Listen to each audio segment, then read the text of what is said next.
आज ही Doubtnut app download करें। Doubtnut पर होगा अब आपके सभी मैथ्स, केमिस्ट्री, फिजिक्स और बायोलॉजी डाउट्स का सफाया। बस अपने क्वेश्चन की फोटो खींचो, उसे क्रॉप करो और तुरंत वीडियो सोल्यूशन पाओ। Download now.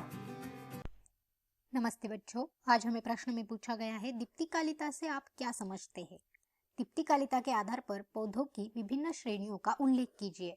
तो चलो देखते हैं इस प्रश्न का सही उत्तर क्या है। तो सबसे पहले हम देखेंगे कि दीप्तिकालिता का मतलब क्या होता है। तो दीप्तिकालिता में दीप्त इसका मतलब होता है प्रकाश, तो वही कालिता का मतलब होता है समय। यानी कि यह क्या है, तो यह एक ऐसी अनुक्रिया है जो प्रकाश से संबंधित है, यानी कि प्रकाश का समय या फिर उसका अवधि कितना है उससे संबंधित यह एक अनुक्रिया है। तो दीप्तिकालिता को हम किस तरह बता सकते हैं या फिर उसकी व्याख्या कैसे कर सकते हैं। तो जो पौधे होते हैं उसमें प्रकाश और अंधकार जो होता है उसका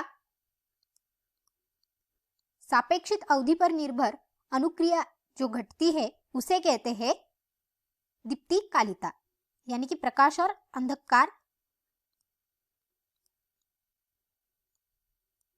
के सापेक्षित अवधि पर।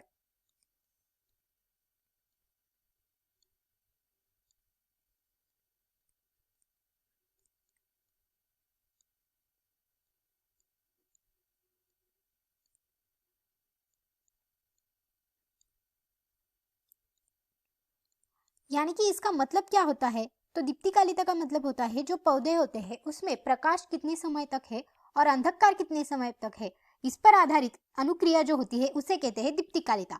अब ये जो अनुक्रिया है या फिर दीप्तिकालिता है ये किसके लिए काम आती है, तो यह काम आती है पुष्पन के लिए, यानी कि पुष्पन के लिए यह महत्वपूर्ण है।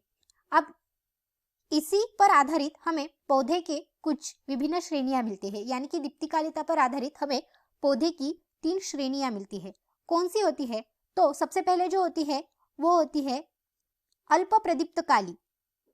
अब अल्प प्रदीप्त काली का मतलब क्या होता है, तो ऐसे पौधों को छोटे दिन वाले पौधे ऐसा भी कहा जाता है। अब छोटे दिन वाले पौधे या फिर अल्प प्रदीप्त काली पौधा का मतलब क्या, तो इसमें जो प्रकाश जो होता है वह ज्यादा समय के लिए लगता है, यानी कि पुष्पन के लिए यहाँ पर ज्यादा समय के लिए हमें प्रकाश की जरूरत होती है और वही अंधकार कम समय के लिए लगता है।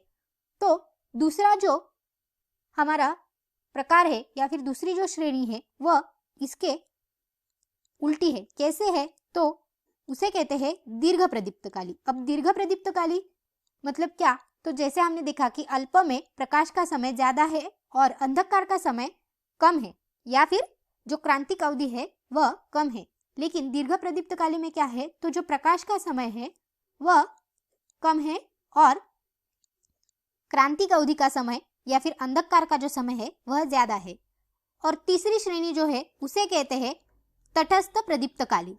अब ये जो तटस्थ प्रदीप्त काली है इस पर क्या होता है, तो पुष्पन के लिए इस पर प्रकाश या फिर अंधकार की अवधि, यानी कि प्रकाश अवधि या फिर अंधकार की अवधि, इसका और पुष्पन का कोई भी संबंध नहीं रहता।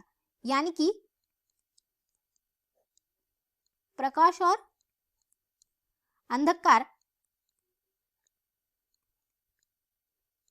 और पुष्पन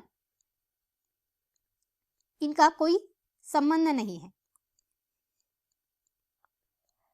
अगर प्रकाश हो, नहीं हो, कुछ भी हो या फिर उसका जो समय है वो ऐसा कोई निश्चित ना हो, तभी भी इसमें हमें पुष्पन दिखाई देता है। यानी कि इस पर जो पुष्पन है वह प्रकाश या फिर अंधकार पर निर्भर नहीं है। तो ये था हमारे प्रश्न का उत्तर। धन्यवाद। क्लास 6 से 12 से लेके नीट, IIT, जेईई मेंस और एडवांस के लेवल तक 10 मिलियन से ज्यादा स्टूडेंट्स का भरोसा। आज ही डाउनलोड करें डाउटनेट ऐप या व्हाट्सएप कीजिए अपने डाउट्स 8400 400 400 पर।